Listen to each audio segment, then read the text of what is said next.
Hi guys, how you doing guys? This is your boy Daniel Ago. So I just want to do a little analysis on GBPUSD. So let's see the market overflow and let's see where the direction of the market, where the market is going and where the market will be expected to go. So this is daily time frame on GBPUSD. So based on my analysis, I'm expecting this market to come to this place, to comes to this my POI, then I'll be shorting GBPUSD. So, but before that, there must be a lot of manipulations there.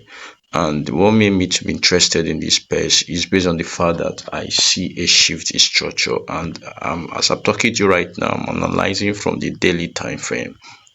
So first of all, you see that the market first of all reacted on this zone.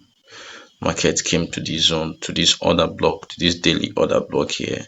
Then once it tapped there, it started falling down. So, and as it falls down, it shifted structure. I think you can call this a shifted structure when you go to the lower time frame, or you can call any of those things. But it shifted structure from here, then now break structure. There's a difference between a shifting structure and a break of structure. Then this is actually the break of structure. The break structure here, telling you that yes, I'm no longer down, I'm no longer up again, I'm down totally. Then after that, now you see a retracement. It's actually a retracement now. It's going back to the POI. So what are you going to see on that POI? That's the major question.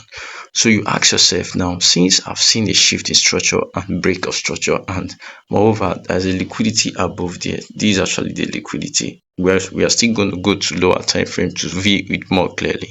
So this is the liquidity there already. There's a liquidity there. So you now ask yourself, where is my point of interest? That's a major question to ask yourself.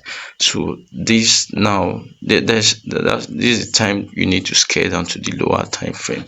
But 4 hours is actually not a lower time frame. But let's go to the 4 hours and see what the market is doing. You can see this is a retracement. It's going to this zone, and this is my POI. Why did I mark this place as my POI?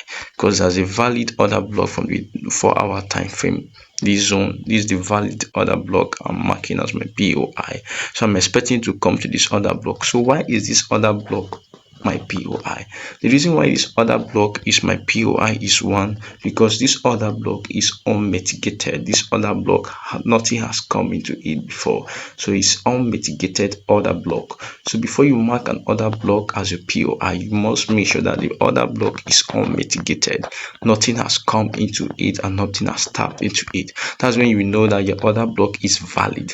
And again, another criteria for you to know that your order block is valid, you need to see a liquidity below or above it.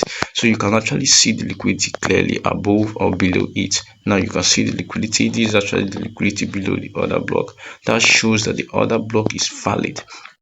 So, and you can see possibly the market has been retracing, going up, down, in order to mitigate on the order block. The difference between mitigation and unmitigated order block is a mitigation order block is order block that something has come into it, so it's no longer valid again. But unmitigated order block is order block that something has not tapped into it.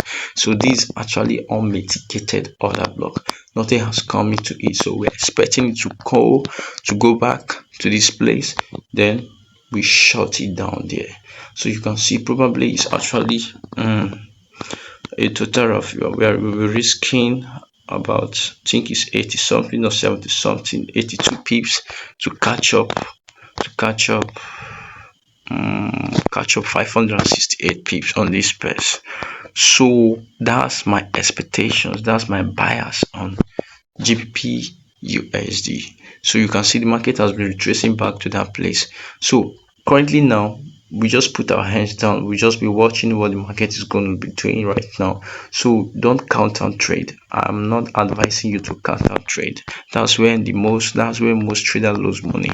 You are countering trade. You want to be based on the fact you're expecting a sell. You want to be sell. You want to be buying in order for you to sell. No, never you do that. Just wait for the market to come to that place you're expecting. Then you're going to shut it down. So that's my expectation on GBP USD. So I don't know your thoughts. You can also analyze your own thoughts and share as well. But for me, that's where I'm expecting it to come. Then once it comes there, then I'm gonna shut it down.